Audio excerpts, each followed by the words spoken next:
Hi, everybody. This is Silvio Canto in Dallas, Texas on Sunday, June the 22nd. And today we're going to catch up with our good friend Dave Michaels.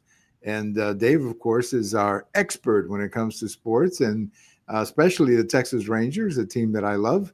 And we're roughly halfway through the season. So we're going to pick Dave's brain tonight and see his reaction. We're also going to take a look around the majors, and I've got a question about Mr. Washington with the Angels. I hope he's okay. So, in fact, first of all, let me introduce Dave, our good friend, as always on the show. It's a great pleasure to have you, my friend. Always a pleasure to be with you. Always a privilege to work with you and to work with your audience. Thank you so much. Well, let's begin with Mr. Washington, the manager of the Angels, and of course, managed the Rangers for a long time. What is that? Have you heard anything about his health issue? Anything? The first thing we heard, Yeah. and it was so vague. They said, well, he had chest pains. Okay, well, okay, that can be anything from, yes, as major as a heart attack to as minor as indigestion, heartburn. Right. But they say that until he gets cleared from a battery of doctors, he's going to be out of work indefinitely. Wow. They haven't given a time frame as to when Ron will return to the dugout. I do know that when he did take ill, he was in like an owner's suite at the stadium and not in the dugout. He wasn't in uniform. He was still in street clothes. And shortly thereafter, he went to see his doctors. Okay. Since then, we've not heard anything. Well, I was really, it was really heartbreaking to hear that about his health issue, because I think that, I know that it ended roughly, but to me, Ron Washington was one of my favorite baseball people. And I got to say something. I remember him when he was a player. Oh, yeah. When he first came up with the Twins. He was and then went to Oakland and became a first baseman. Yeah, and I never, obviously, he was not a great player, but he was always a player with a great attitude. He had a baseball mind. He sure did. Yeah. And when he became the third base coach with the Oakland A's, I thought he would eventually manage there, actually. But, when he came here in 2007, I wasn't sure if he was ready. I have to be honest about it. I wasn't sure if he was ready to manage in the majors without actually having managed before. But, heck, he took us to 2 World Series and, should have won Game 6 of 2011 without having to replay that. But then he finally got his ring as a manager with the Braves. And I was thrilled for him for that. I was really happy. When I ran into him in 2022. Yeah. I'm trying to think. Yeah, it was 2022. When I ran into him here at the ballpark, he was showing off his ring. Oh, okay. And I got to hold the Atlanta Braves ring, the championship ring, and told him then, how much. I realize he's got an American League championship. He's got 2 of them with being with the Rangers. But I said, that one in 2011 should have been, the World Series. And he just kind of looked at me and he says, shoulda, coulda, woulda. Right. And and that's the way he says, that's the way baseball go. Great line. That's the way the baseball go. I love that line. But I just absolutely loved him as a manager. And I think he really now there is an interesting story. Maybe you can confirm this about Ron Washington and Marcus Seaman, but they were together in Oakland, and it was Ron Washington, as I understand, who really made him into a better infielder. I've heard that. Have you heard that? Not only have I heard it, I can confirm that. Oh, okay, all right. Because even Simeon says it. Oh, really? Okay. Yeah. And because I had heard that, because Seaman was the shortstop there in Oakland for a while, wasn't he? Yeah, but now he's a better second baseman. Right. But he started out with the White Sox, I remember, and then he went to Oakland. And while he was there, he and Ron Washington paired up, and he used to work with him on defense, as he did with a lot of guys, actually. Sure. And when you think about guys like Ian Kinsler, Mike Young, yes. and and how much they move around in the infield, playing different positions, be it second, be it short, be it first, be it third. They can play almost any position on the dirt. Right. And that says a lot about not only your skill as a ball player, but also taking on that challenge and that opportunity to make yourself a little better. Because, and I was just talking about this with somebody else. Change, as you know, Silvio, change is inevitable. Change happens with us every day. So whether you're a baseball player and you're being asked to move from one position to another to make room for somebody else, or because this is a better fit for you or whatever, even though you might not think it is, it's always, it's a change. Right. And it's how you accept it and how you embrace it and how you excel in it is going to make you a better player. So we look at guys like, Marcus Semien, who was a shortstop, and then he's converted to a second baseman and doing very well at second base. Sure is. And his mate, if you will, at shortstop here with Corey Seager, that's a heck of a tandem up the middle. Oh, absolutely. So, those are the things that you look at. And with this Ranger baseball team, when you look at not just the players, but the lineup, the batting lineup, Bochy has been playing with it, because a year or two ago, you could set in stone the first four guys on the lineup are going to be the same. Semien starting off, Seager batting second. It's generally either Nathaniel Lowe is batting third, and Garcia batting fourth. Right. I mean, that was almost in stone. That's for 2 years. Now, when I walk into Globe Life Field, and to me, it's okay. I have no idea who's starting, who's going to be leading off. It's been Josh Smith the last couple of games at DH. Right. Sometimes you'll see Zeke Duran in there. It depends. Barger's going to be out for a little bit now. Jake Barger is out with an oblique, and he's gone for 10 days. Right. So Duran's going to be pulled up, and then they also said that playing first. They recalled Bosque, your favorite player. Right. Yeah, well, he was always one guy who I knew could hit. Right. I mentioned it before, but just there's no place for him. But Duran is probably going to be, for right now, the everyday first baseman. Well, and he's a good one. Right. But when Foscue came up and Duran started to play first base, I texted one of my sons and I said, these may be the two guys, if they wanted to bring in somebody from another team, or let's say a closer, or enhance their bullpen in any way, shape, or form, Duran and Foscue would be the two guys that a bunch of teams would love to have. I mean, because they're not going anywhere here. There's too many roadblocks, at least in the short term. So, but one thing, before we go on, I just wanted to ask you a big favor about Ron Washington. Because I know you update things from the ballpark when you do the games, and I know you update a lot of things on your Facebook page. Keep us posted on him, because there's a bunch of people who love Ron Washington in this town, I tell you. And, when you're talking about health and stuff like that, that's something we're all very concerned about. So whatever information you get, I can tell you as one of your fans who follows your stuff, I'd love to be updated on that, because it's the Angels, and you don't get the same amount of information you would with the Rangers, of course. But so if you get any update on his health condition, I would appreciate if you let us know, because I tell you, I think I'm not the only one around here who loves Ron Washington. I've got a couple of sources, of which here locally obviously is Evan Grant, because Evan is still good friends with Ron. I bet. In touch with him. So I mean, I can always lean on him to see if I can get some information out of him. What I was going to say about Ron, though, early on, is when I spoke to him in 2022, he was not certain if he was going to go and manage another team, even when there was discussion about the Angels basically wooing him and courting him to come and be their manager.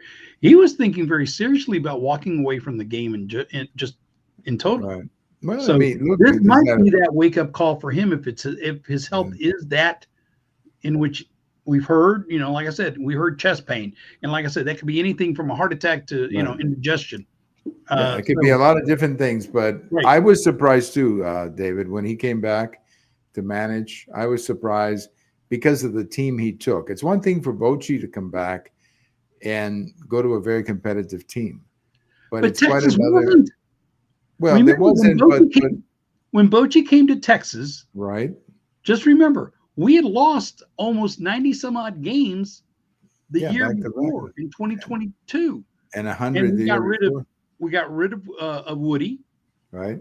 And then, Beasley took over as an interim. And then we got rid of John Daniels. Right. And CY took over, Chris Young. And then he goes out and brings in Bochy. Bochy came to a team that was in shambles. Right. No, you're right. But if I'm Bochy and you're right about that. I cannot argue that.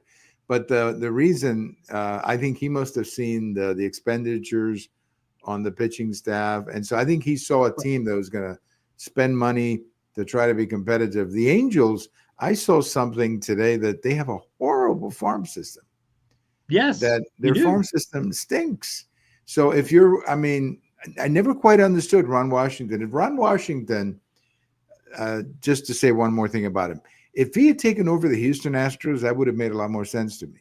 If he had taken over the Chicago Cubs, that would have made more sense to me because those are teams with more potential. But to take Seattle would have been more potential. But to take a team where you're in essence a rebuilding situation, like he started here when he came to. Anyway, I just wish him the best from a health standpoint. Sure. We all do. He's an absolutely. He was one of the most fun. I'm one of those people who enjoys the pregame show on the radio. Yep. And Ron Washington was absolutely great on the pregame show. He was just gold. It's funny too because and I can say this with all honesty and with every bit of being humble and humility. When I go to the stadium and visiting managers come in, we talk about Ron Washington. You can talk about Bannister, for that matter. And where is Bannister though? Excuse me. Was with the Diamondbacks last I saw when they played in the World Series. But is he still there? I don't know where he is now. Okay. But in any case, these guys go out of their way. And when I say out of their way, like they'll pop out of the dugout or they'll stop doing what they're doing with their team during batting practice, see me and walk over to me and shake my hand and say, "It's good to see you again." I'm very humbled by that. That's not me bragging. That's me just being humbled because I don't expect them to remember me. Right. But I think they both love their Dallas connection, and I'm sure that you bring them memories. I mean, I thought Bannister, my God, he comes in, wins 2 divisions his first 2 years, and then they got rid of him. I mean, I thought they got rid of him way too fast, but that's for another topic. Yeah, and I heard so many different stories surrounding that entire situation that's for another time. Yeah, for another time. But the guy wins 2 division titles. Yeah, I mean, he wins 2 division titles, and then he has an aging team, and they fire him, and then they bring in Woodward. Anyway, that's for another topic. Okay, let's talk about the Rangers. Right. They are roughly halfway. You said 74 games or 78 games? They're 30. They finished today. Earlier today, they finished against Pittsburgh. They lost that game. So they took 2 of 3 from Pittsburgh. So they're 38 and 40 right now. Right. 2 back. Games. And they got 84 games left. That's a lot of time, but they're not. It is, but it isn't. They're 6.5 out. They're tied with the Angels. Right. As far as how many games out they are, they're both 6.5 out. Right. With Houston leading it, they're 2 games behind Seattle. Right. Good news, bad news. Good news is they leave Pittsburgh. They go to Baltimore. They take on your Orioles. Right. Notice I said your Orioles. But no, they still are. I know. They take on your Baltimore Orioles for a 3-game set. They will take a day off, and then come Seattle, back to Texas, and play Seattle for the weekend. Big series. And take Baltimore here, so it's a home and home. Yeah, this is a big part of the year. But let's take a look at the team. Okay, I think the fact that they're not hitting and they've been underperforming as far as hitting. So I want you. I'm going to make you Chris Young. That's a big job. Yeah, I got to grow a foot. I know you gotta. That's a big job. So I know it's. I didn't realize he was 6'10". Oh my God! I saw him pitch one time. Yeah. Oh, I hold on. back Hold on in a second. 2000. Yeah.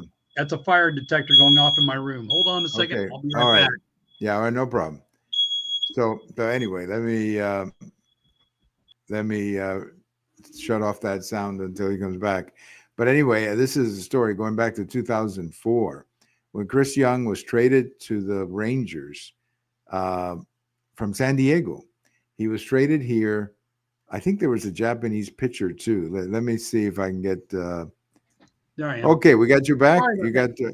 I have Well, my stepson who's making food. it Dangerous happens. thing to do. Let him make food, and the fire alarm goes off. Well, it happens. It's a, But anyway, I was going to tell you that he back just in apologized to me 2004. profusely. Yeah, but back in 2004, Yeah. I went with my youngest son to a game that he pitched, and Who? I don't Who remember did I who it miss? was. Chris Young. Oh yeah. Yeah, pitching here. Yes. And I mean, we were sitting on the right-hand side, a little bit into the right field section. First base. Yeah. Okay. And you're right, he was huge. 6 feet 10 inches tall. By the time he delivered the ball, he was at home plate. Right. I mean, he was bigger than Randy Johnson, and he was 6'7". Yes. Right? Wasn't Randy Johnson?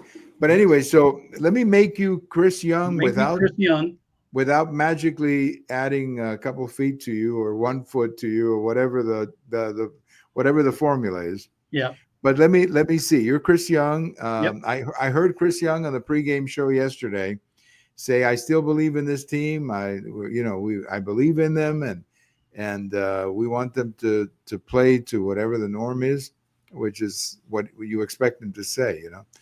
But you're Chris Young, and what would you make any changes? Would you go out and bring in somebody? Anybody stands out? Well, okay. Let's back up a second because he did make one move. He did a free release of Leo Taveras. Right. That's right. Who's out of baseball, as I understand. He's not out of baseball. He got signed by Seattle. Right. He played, I think, 2 games, maybe 3. Yeah. Didn't do much. He's been released. That's what I heard. I don't think Leote was that much of a damaged goods, but apparently so in the eyes of other teams. Okay. Because I thought Leote still had an extreme amount of talent. They've talked about now. Leote was a very young guy. Yeah, I know. I mean, they had signed. He was an organization guy. They brought him up. I remember that. Yeah, he played at Frisco for a couple of years. Sure. Anyway, so what are you hearing? So here's what I'm hearing. Now, This is not actually Chris Young. No, I understand. But I mean, this is the fun part of. Look, this is the trade. They want arms. Okay, for the bullpen. For the bullpen. Okay. Now, here's some good news. Evaldi is supposedly going to join the team in Baltimore and could be in the rotation. Okay, good. I heard from, by the way, and let me just, I don't know if you had a chance to listen to Bochy today in the pregame show. He indicated that he probably would start against Seattle. But anyway, that's what I heard today. When they're back here in Dallas or in Arlington, on Friday, there's a good possibility he'll probably start the Friday or Saturday game. Right. That being said, DeGrom is showing what he's supposed to be. Oh my God! Tommy John surgery is paying off, so he's doing what he's supposed to be doing. You lose John Gray. By the way, let me just not to interrupt you, but I just want to make sure I get this in. When DeGrom was in the National League, I used to hear about him. New York. Yeah, I used to hear about him, and the guy wins Cy Youngs, and I used to hear about him, and but we don't follow it every day, because they're in the other league, the Mets. But I've seen this guy pitch here. I don't know. I've seen most of his starts on TV. I've never seen anybody. I mean, the ball moves. I've never seen any pitcher like that I can remember. So he is really something. I just hope they don't overwork him. Because I would love to see him. I would love to see him in the postseason. If you've not noticed, every start that he makes, if he gets to the 6th inning, look at the pitch count. Right. Because he's not going to reach 90. No. So if he's in the 6th inning, he's under 90. If he's in the 5th inning and he's being pulled, he's at 85 to 90 pitches. So Bochy as well as Chris, have him on a tight leash. Good.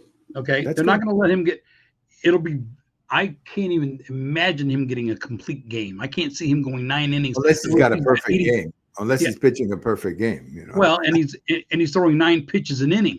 That's right. You know, Which he almost did the other night against the other night that he was pitching, I think against the Pirates. Mhm. I think he had like 40 pitches after 4 innings or something. Right. It was just unbelievable. He was pitching. Yeah, he was pitching lights out. Yeah. You know, I was Anyway, at one of the starts when he had a no hitter going into the 6th inning. Wow. Well, I don't mean to interrupt you, but please finish. I'm sorry to interrupt you. That's okay. But John Gray, Yes. there's another arm that is got a question mark to him. Right. You know, and you got, and like I said, if all these supposed to be coming back, you've got Leiter, who is, yeah, you know, Jack Leiter. He's after the other day, I think his record now is 4-5 with a 4.55 ERA. The guy needs, I'm not going to say more seasoning, but he definitely needs to work. Maddox needs to work with him because he has a tendency, I'm going to use that word, to, I don't know if you notice this with him or not. I do. The pitchers will call it flying open. Right. And what it is his delivery, his arms are not insane. He's not coming in tight. He's going out here somewhere. And I know you can't see my hand, sorry, but he's flying open. And that makes the positioning of where you're throwing the pitch one of two things. Either you're having to correct it to get it in the strike zone. That happens. Guess what? The end result of that is you put wood on the ball and it flies. Right. The other side is you're walking guys. Yes. Because you're not. He did that today. He did that today in the right. 5th inning. Takes a 2-0 lead into the 5th inning and he walks the first guy. Exactly. There, in some of these guys, I've noticed Rocker's the same way. Yes. Rocker's last 2 outings were pretty good. They were pretty good. I'll give him credit where credit's due. The last 2 that I've seen him pitch, they've been good. Prior to those 2, though, that I saw him pitch, he was all over the map. Right. I mean, he had 4 or 5 walks in a game. That's going to hurt you more than anything else. When you put base runners on, nobody out, the other team has that opportunity to move them around. What I like about Bochy, and you're asking, what do we need? Okay, we're looking at arms. We got to get arms. Got to get somebody in for the bullpen to come in and be the. About the bullpen, though. You're talking about the bullpen. Okay. Yeah, I'm talking about, middle relief to closer. Give me somebody that will definitely give me, what's his name? Luke. Luke Johnson. Sorry, couldn't think. Right. He's been all right. I mean, but he's also had decent leads. He's had 2, 3, 4 run leads. I know. That's fine. But when you have that 1-0 lead or a 2-1 lead, I need somebody to come in and can shut it down. Yes. And not give me a heart attack when you walk a guy. And yes, and that's happened a little bit. Now, so you're looking, okay, so you're Chris Song, you're looking for a closer. I'm looking for a closer and middle reliever. Okay, let me suggest a closer. And then you tell me what the Rangers would have to pay. Class A with the Guardians. Now, I know that Guardians are a pretty good team. They probably want to compete. But he's probably getting up there, too, as far as free agency, or could be in a couple. And, I know that he was originally a Ranger, but that's another issue. But wouldn't a guy like that, would you be willing to really spend not so much money, but give up some talent? I give up Duran and the one they just brought up, Foscue. I give up Duran and Foscue to get him, and those 2 guys can go into the Guardian lineup and play every day. Yeah, but I don't think the Guardians want to give up the arm. Okay, well, I can see that. I don't think they would. I don't think for them the trade would be a bats for the arm. Okay. If they give up an arm, they want an arm. Okay. Well, we're probably not going to give up an arm. Right. Not. Yeah. All right. I can't see any arms available to give up unless. How about the fellow in Oakland, the guy in Oakland who's one heck of a closer? Well, and Oakland could take anything. Well, sure. Oakland will take the water boy right now. Well, but I mean, Oakland is exactly the. I mean, if you're Duran and you want to play, and if you're anybody, and you want to. I mean, Yeah. Ozuna, the other fellow Ozuna that they just brought up. I I like like that him. kid. I do too. I do too. But he would be very attractive in Oakland or in But Sacramento. so would Carter, so would Langford. So I mean, I can name Oh, off a lot of Carter. guys. Yeah, I know, but you don't want to give up Carter and Langford. No, At least I don't. Yeah. no.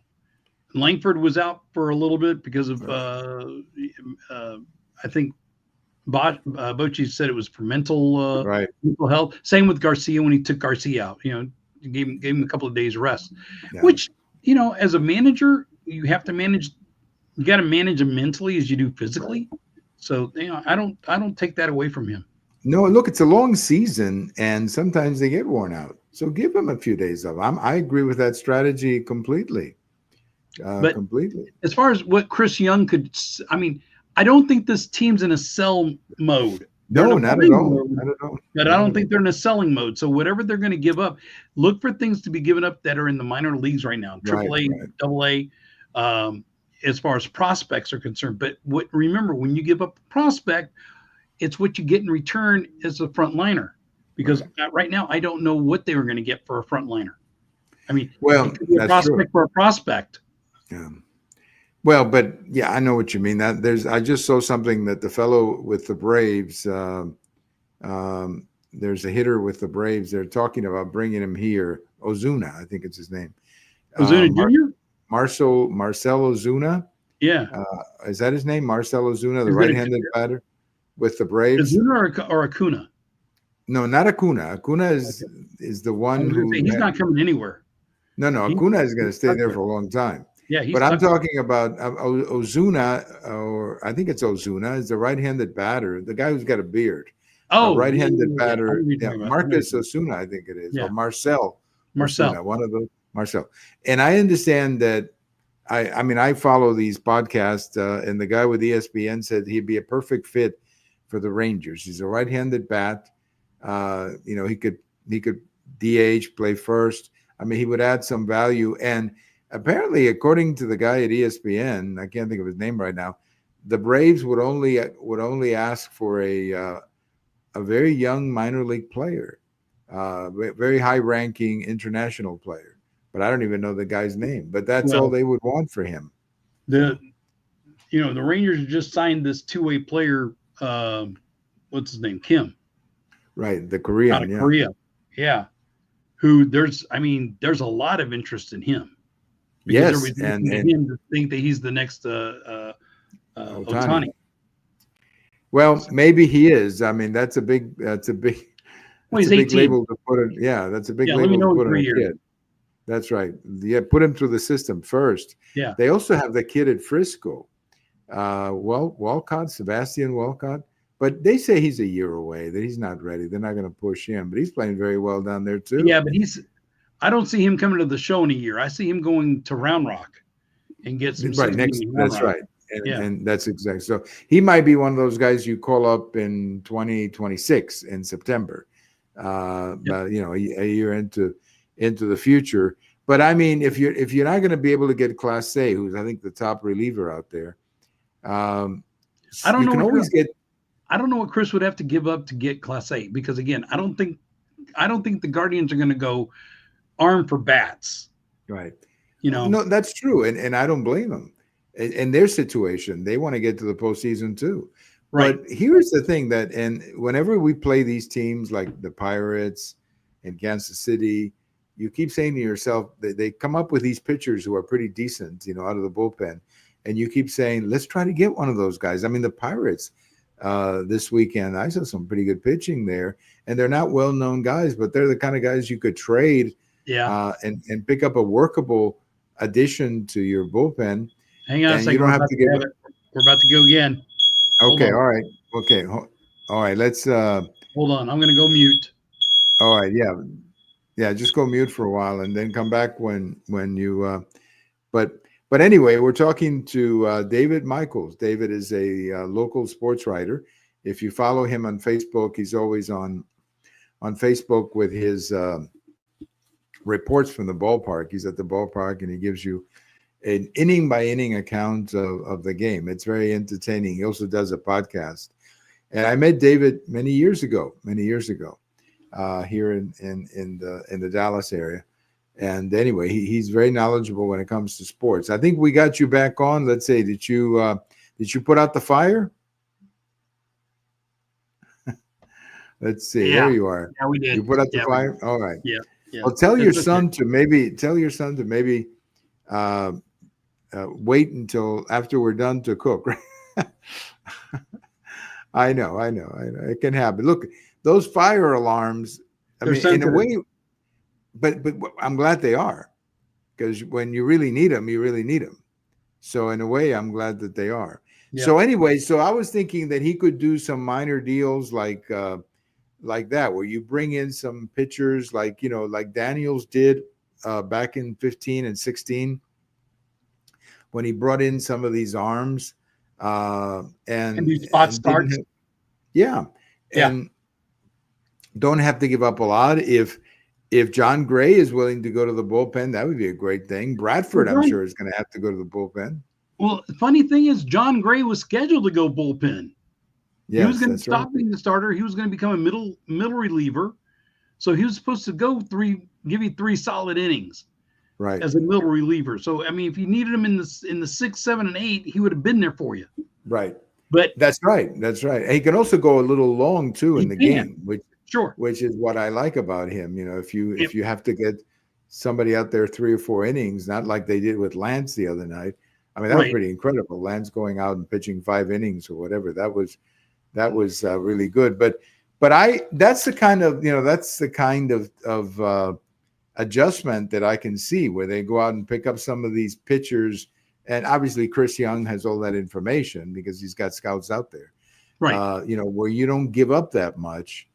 But if you have to give up somebody, I wouldn't give up Langford and I wouldn't give up Carter. No. Foscue, yes, because, well, I give up Huff. No place. Which one? Sam Huff. Well, they gave up on him. Fielder and catcher. But he was he was with the Giants, right? Huh? Last year they sent him to the Giants, and that's what I remember about him. I thought he had been traded to the Giants. Oh, that's a possibility. Yeah, but anyway, I remember he ran out of options at one point. Right. I mean, I always liked Sam Huff, but I just didn't have any room here. But that would be good, and just tinker a little bit with the bullpen and add a couple of arms. And that, I think that's probably all they need to do. I'm willing to trust that these hitters are going to come around, unless I'm wrong. And then come September, then I'm really wrong. Well, no, come late July. Right. That's true, because that's when the trade deadline really is, in late July. Late July. And then here's the other side of this, Silvio, is that if the Rangers aren't, if they're not in the market to sell, and all they are in the market to buy, what do you? The movement still has to be, if you're bringing them in, who do you send down, or who do you give up free agency to? See, there's the other that complicates things, because you and I were talking about, if we give up, what do we get in return? Now, what do we get? What can we get? What do we have to release to make room? That's right. And this fellow Marcell Osuna, he would be a free agent at the end of the year. Okay. Which may be the reason the Braves are willing to lose him over not much, because they're going to lose him anyway. They don't pay him anything right now. That's right. Just what the contract is. Right. So that would be one. So but I love this guy with Oakland, the closer with Oakland. He would be really fabulous, and he would be long term. And how about that center fielder with Oakland who keeps making all these, I keep saying Oakland, Sacramento, who keeps making all those unbelievable plays. I mean, the guy's a highlight film. It's unbelievable. On a bad team. On a bad team. On a bad team. Yes. He reminds me, not that I like to mix apples and oranges, but it might be hard for a lot of people to remember this, where I'm going with this stat. But he reminds me of a guy named Gene Lockhart, who played for the Cowboys in 1989. The Cowboys are 1-15, right? And you want to talk about a one-man highlight reel? He had 222 tackles that year, which is at the time an NFL record. Okay, good guy, bad team. Here you got this kid in for the A's. Exactly. Yeah. As you said, that he's all over the field and he's making these phenomenal catches. Great guy, bad team. He's Right. having to make those plays. Right, and the catcher in that is a local guy. Actually, the catcher with the A's is a local high school kid. From I think he is. No, he's from more in the Fort Worth side. Okay. But he's a local kid, also the catcher, and he would be an interesting addition. So, I mean, I think you're right. I think they're more likely to buy, not make major investments, or if, God forbid, I mean, they're 10 games out at the end of July, and then they might. Then I think all bets are off. They might even move Adolis. Well, here's the thing. You say 10 games out in July. I've seen this team 10 games out and still win the West. Well, the 15. Remember the team in 15? Yes. They were way out, and that's when he brought in the left-hander. What was that? The great left-hander that Daniels traded for. Actually, he traded for two. Hamels. But he actually brought in two left-handers that year, remember? Hamels and the other guy in the bullpen. And and then he brought in that relief pitcher from the Marlins. Remember that? And that was a great year. I mean, they went and they on the last day of the season won the pennant. And they went like 24 or 28-6 or something down the stretch, and ended up winning the division. So a lot of things, especially now with the fact that there's 3 wild card teams. I mean, yes, you could probably get in with 83 victories now, or even 82. So they do have a little bit more. The margin of error, it's not like, it used to be in the old days when you and I used to follow this, that if you were 10 games out at the end of July, well, you were done. Probably not going to make it because you were chasing one team in the division. Remember those seasons when the Rangers in the late 80s would come in second place behind the Oakland A's, and they would win 81, 82, 83 games and be out at the end of July because of the difference that the but anyway, I'm optimistic about the team. Disappointed with the hitting. It's been very frustrating to watch this club. I mean, they did it again today, David. Two men on base, and they can't do anything. Nope. No outs. 2 men on base. Right. Yeah. And I've seen this team where they've, they can move, because I like Bochy's style of baseball sometimes. It's about moving the guys around. Yeah. And he does it with small ball. I mean, we've talked about this, Boch and I have, about, bringing National League style of baseball to the Rangers. Right. There was one other guy that did the same thing. But you got to go back to the 70s for him. His name was Billy Martin. Yeah, Billy Martin, yeah. Billy Ball. Billy Ball, that's right. That was very effective. Small ball. And he did it with the A's, right? He did it with the Tigers. He did it with the Twins. Right. He did it with I know he did it with the Rangers and with the Twins, because he was very popular in the Tigers too. I remember. Yeah, he was very popular with the Tigers. It's amazing how many teams he managed.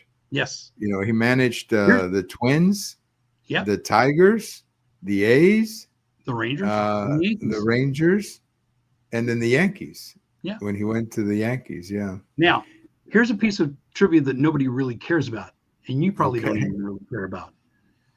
Well, try. How many World Series does Billy Martin have as a player? How many rings? Well, wasn't he part of that streak of 5? Yeah, he was. He was also an MVP of that World Series too. Right, and one of those, yeah. And he got five consecutive. And how many as a manager? With the Yankees, he had 2, right? Yeah, 2. 77 and 78, yeah. So, that being said, guess what that Billy Martin is not? He's not a Hall of Famer. No, he's not. He's not in the Hall of Fame. And that's kind of hard to believe, but because he was a big part of those Yankee teams. And I think if you read a little bit of the history of that time, it was just that the Yankees didn't like him because he thought he was a bit of a troublemaker. He would get some of the stars in trouble. That's what I've read. No, and what you've read is mostly fact, not fiction. Except for the fact that the fight that was started, that according to some, he didn't start the fight that got him traded from the Yankees to the Kansas City A's. Kansas City, right. He didn't start Yeah. that. But, But that's when they got him tossed. But he got traded. Now, they had Bobby Richardson coming up, and I think maybe that's why they thought they could get rid of Billy Martin at second base. But my favorite line or quote is Charlie Stengel. One day he comes out and the guys are in the dugout before the game, and he goes to one of the Yankee players and said, "One of us got traded to Kansas City." One of us, I mean, Stengel said that to Billy Martin. He said one of us got traded to one Kansas of us got City. traded to Kansas City, because he was afraid to tell him he was afraid to tell Billy Martin that he got traded because he liked him so much. So he said one of us got traded to Kansas City, which I thought was pretty funny line. Well, I like your optimism. I'm always enjoy your optimism, and I think you're right. I think this club will be fine. I think they'll get in the postseason. I'll make you that prediction today. I think they'll get in maybe as the wild card. I don't believe that Houston is going to hold up. I mean, I think they're playing a little bit over their heads right now, and eventually they'll come down. And Seattle, maybe Seattle can put on a tough run, but I think the Rangers will be one of the wild card teams.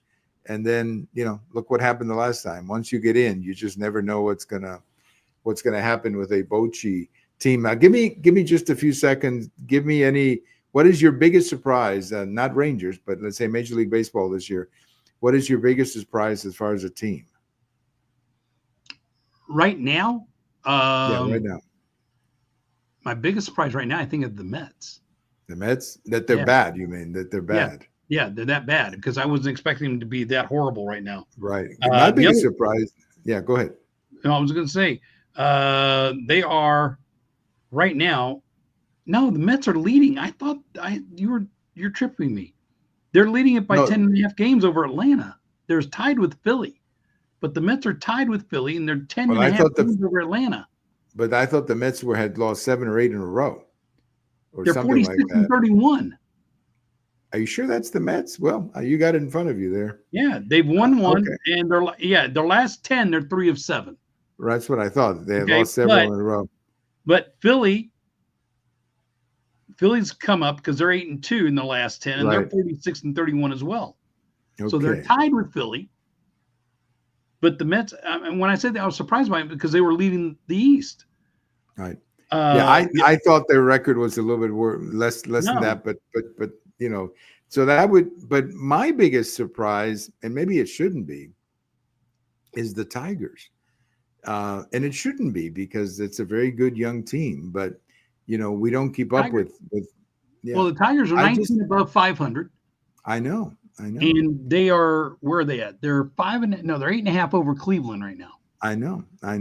So, and they have a great team. And I hear that Bergman may be traded to the Tigers so that he could play with his old manager. Wouldn't that be great? That would be great. But I mean, as far as the surprise in the American League, the only big surprise for me, because I don't know what's wrong with the team, right? Because how good they have been, is Baltimore. Yes, something has. Right. I agree with you. Something is right, and I hope they don't put it together now that we're going to Baltimore. But you're right. I mean, I tell you, that is a huge disappointment because everybody, expected that team to continue the very positive trend. But and they surprised me. And then when you look at the National League, I mean, like I said, the Mets surprised me.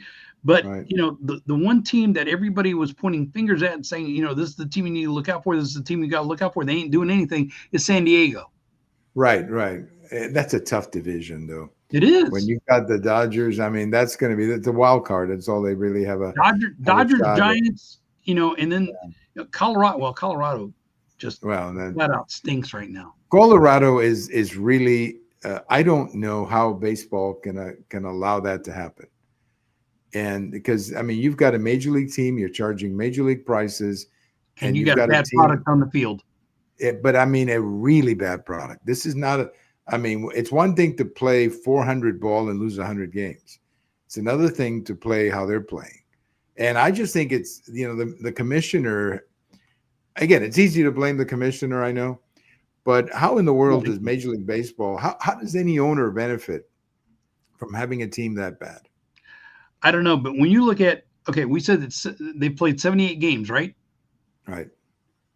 Colorado has won 18 games this year. They have lost 60. I know. I want you I to mean, think about that is, that. They're going David, to lose 120 games right. at this You point. almost have to do it on purpose when you have that, because, you know, in any major league team, you're going to win at least 40% of your games. I mean, that's You would usually the think. way it goes. Right now, And they're not even winning 23%. I know. So they're going to be actually losing more than 120, because 120 would be, I think, a 250 winning percentage, because the Mets did that. Remember, the Mets did that in their first year. Well, anyway, David, I want to thank you as always so much for joining us. And if you can give us another Sunday night after the trading deadline, let's try to get together again. I would Okay. really appreciate your time. And I'm hopefully, good. when we do the next trading deadline show, it's because the Rangers are adding some good talent to their team to make another August and September run. I will make sure that I have all the press releases for it. All right. And keep us informed about our friend Ron Washington. We certainly pray for the best. He's such a great guy. He is. I will keep. Wonderful guy. I'll reach out to some friends and see what we can find out for you. Yeah, put something on Facebook. I mean, hopefully it's nothing serious. Hopefully he can get back on the field, and because he's just great. Baseball is better when Ron Washington is talking to people like you before the game. Oh yeah, because he always has a great line for people like you. Dave, yeah, have a great weekend, or the rest of the weekend. A great evening, and thank you so much. And enjoy your meal or whatever your son is cooking, and tell him that he was a first on our podcast. That we never had a podcast before never had a fire alarm before. By a fire alarm. No, so there's always a first time, as they say. Well, please, thank you. Have a great evening.